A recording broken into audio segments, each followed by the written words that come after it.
The Tao that can be told is not the eternal Tao. The name that can be named is not the eternal name. The Tao is both named and nameless. As nameless, it is the origin of all things. As named, it is the mother of 10,000 things. Ever desireless, one can see the mystery. Ever desiring, one sees only the manifestations. And the mystery itself is the doorway to all understanding.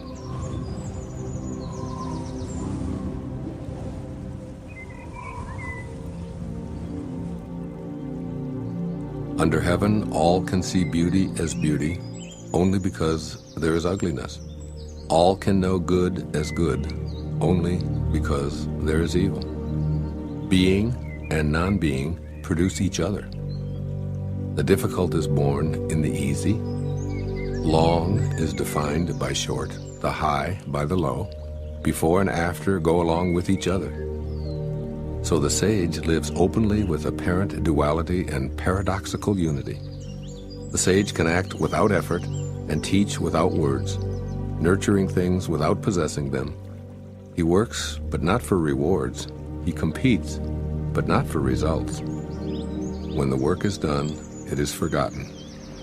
That is why it lasts forever.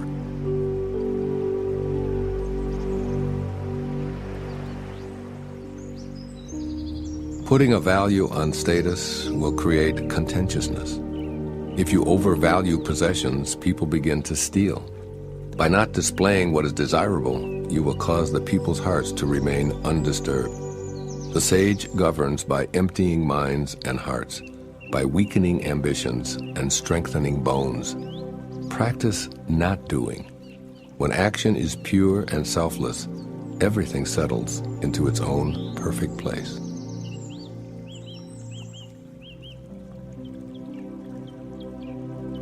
Heaven and earth are impartial. They see the 10,000 things as straw dogs. The sage is not sentimental. He treats all his people as straw dogs. The sage is like heaven and earth. To him, none are especially dear, nor is there anyone he disfavors. He gives and gives without condition, offering his treasures to everyone. Between heaven and earth is a space like a bellows, empty and inexhaustible. The more it is used, the more it produces. Hold on to the center. Man was made to sit quietly and find the truth within.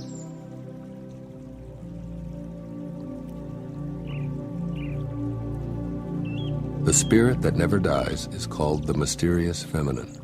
Although she becomes the whole universe, her immaculate purity is never lost. Although she assumes countless forms, her true identity remains intact. The gateway to the mysterious female is called the root of creation. Listen to her voice. Hear it echo through creation. Without fail, she reveals her presence. Without fail, she brings us to our own perfection. Although it is invisible, it endures. It will never end.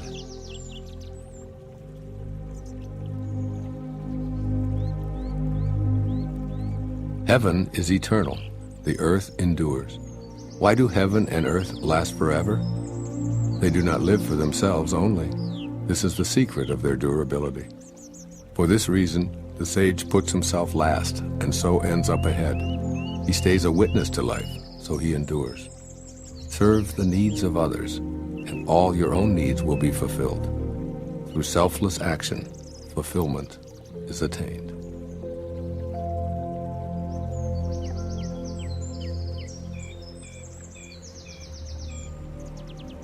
The supreme good is like water, which nourishes all things without trying to.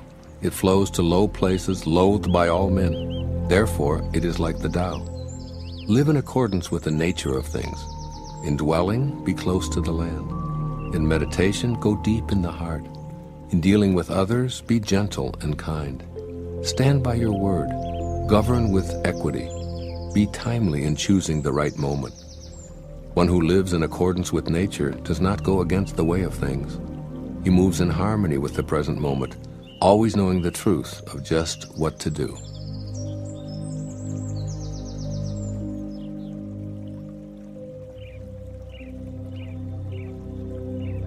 To keep on filling is not as good as stopping. Overfilled, the cupped hands drip. Better to stop pouring. Sharpen a blade too much, and its edge will soon be lost. Fill your house with jade and gold, and it brings insecurity. Puff yourself with honor and pride, and no one can save you from a fall. Retire when the work is done. This is the way of heaven.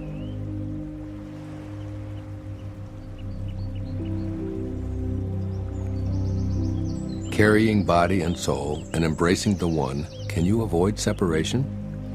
Can you let your body become as supple as a newborn child's? In the opening and shutting of heaven's gate, can you play the feminine part? Can you love your people and govern your domain without self-importance? Giving birth and nourishing, having yet not possessing, working yet not taking credit, leading without controlling or dominating. One who heeds this power brings the Tao to this very earth. This is the primal virtue.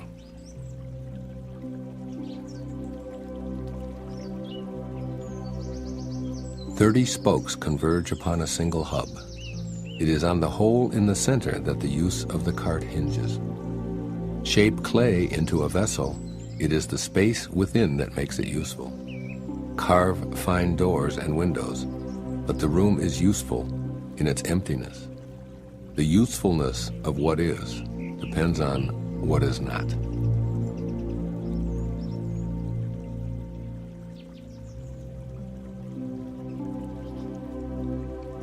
The 5 colors blind the eye. The 5 tones deafen the ear. The 5 flavors dull the taste. The chase and the hunt craze people's minds. Wasting energy to obtain rare objects only impedes one's growth. The master observes the world but trusts his inner vision. He allows things to come and go. He prefers what is within to what is without.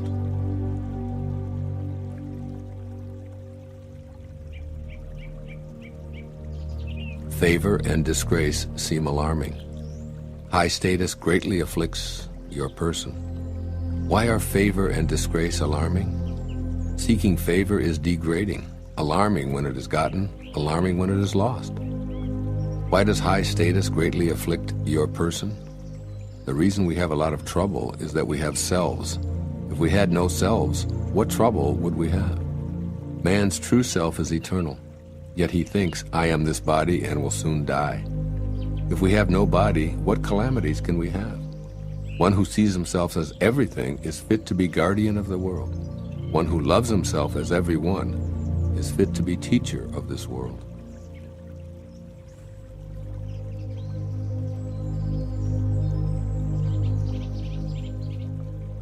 That which cannot be seen is called invisible.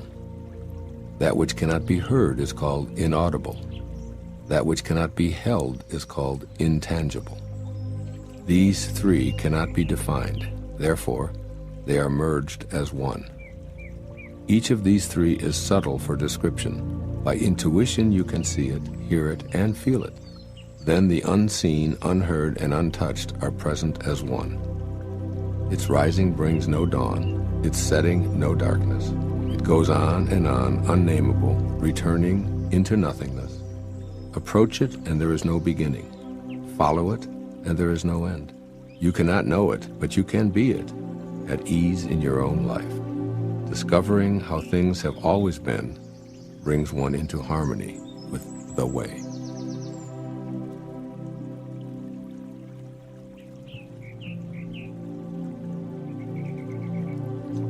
The ancient masters were profound and subtle. Their wisdom was unfathomable. There is no way to describe it. One can only describe them vaguely by their appearance. Watchful, like men crossing a winter stream. Alert, like men aware of danger. Simple as uncarved wood. Hollow like caves. Yielding like ice about to melt. Amorphous like muddy water. But the muddiest water clears as it is stilled. And out of that stillness, life arises. He who keeps the Tao does not want to be full. But precisely because he is never full, he can remain like a hidden sprout and does not rush to early ripening.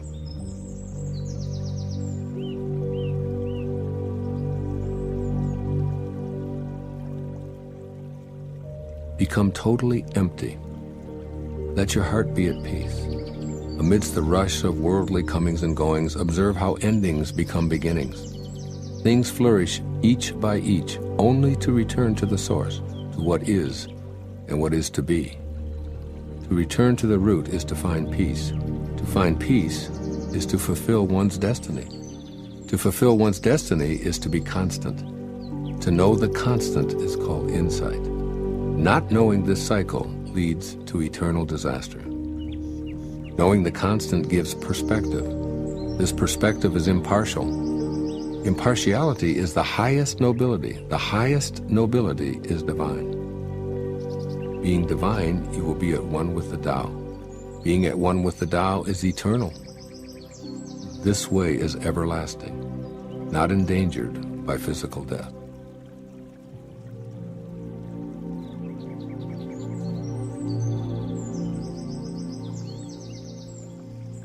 With the greatest leader above them, people barely know one exists. Next comes one whom they love and praise. Next comes one whom they fear. Next comes one whom they despise and defy. When a leader trusts no one trusts him. The great leader speaks little. He never speaks carelessly. He works without self-interest and leaves no trace. When all is finished, the people say, "We did it ourselves."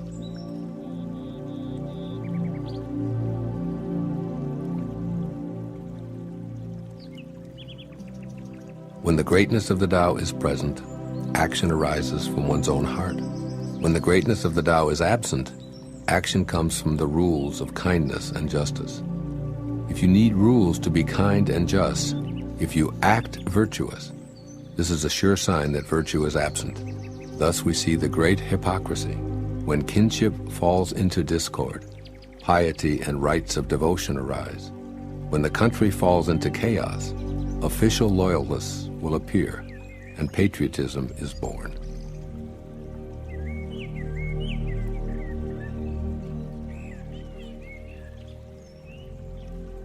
Give up sainthood, renounce wisdom, and it will be 100 times better for everyone. Throw away morality and justice, and people will do the right thing. Throw away industry and profit, and there will be no thieves. All of these are outward forms alone. They are not sufficient in themselves. It is more important to see the simplicity, to realize one's true nature, to cast off selfishness and temper desire.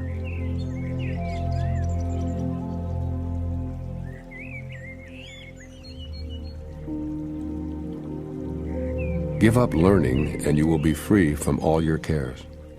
What is the difference between yes and no? What is the difference between good and evil? Must I fear what others fear? Should I fear desolation when there is abundance? Should I fear darkness when that light is shining everywhere?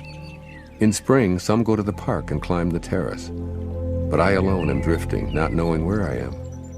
Like a newborn babe before it learns to smile, I am alone, without a place to go. Most people have too much. I alone seem to be missing something. Mine is indeed the mind of an ignoramus in its unadulterated simplicity. I am but a guest in this world. While others rush about to get things done, I accept what is offered. I alone seem foolish, earning little, spending less. Other people strive for fame. I avoid the limelight, preferring to be left alone. Indeed, I seem like an idiot. No mind, no worries. I drift like a wave on the ocean. I blow as aimless as the wind. All men settle down in their grooves. I alone am stubborn and remain outside. But wherein I am most different from others is in knowing to take sustenance from the Great Mother.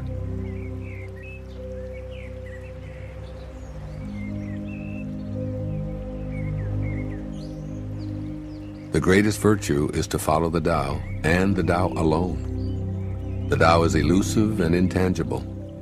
Although formless and intangible, it gives rise to form. Although vague and elusive, it gives rise to shapes. Although dark and obscure, it is the spirit, the essence, the life breath of all things. Throughout the ages, its name has been preserved in order to recall the beginning of all things. How do I know the ways of all things at the beginning? I look inside myself and see what is within me.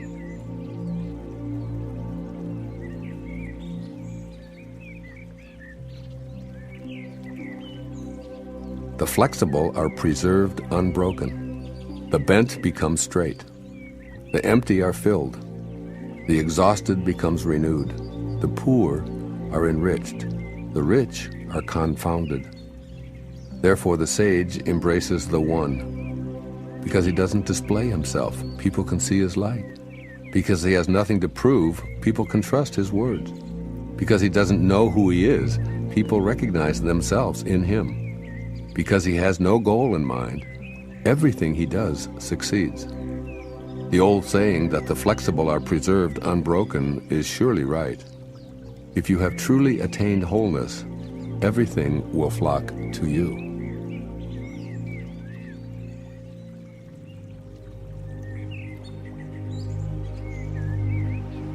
To talk little is natural. Fierce winds do not blow all morning. A downpour of rain does not last the day. Who does this? Heaven and earth? But these are exaggerated, forced effects, and that is why they cannot be sustained. If heaven and earth cannot sustain a forced action, how much less is man able to do so? Those who follow the way become one with the way. Those who follow goodness become one with goodness. Those who stray from the way and goodness become one with failure. If you conform to the way, its power flows through you. Your actions become those of nature, your ways those of heaven. Open yourself to the Tao and trust your natural responses, then everything will fall into place.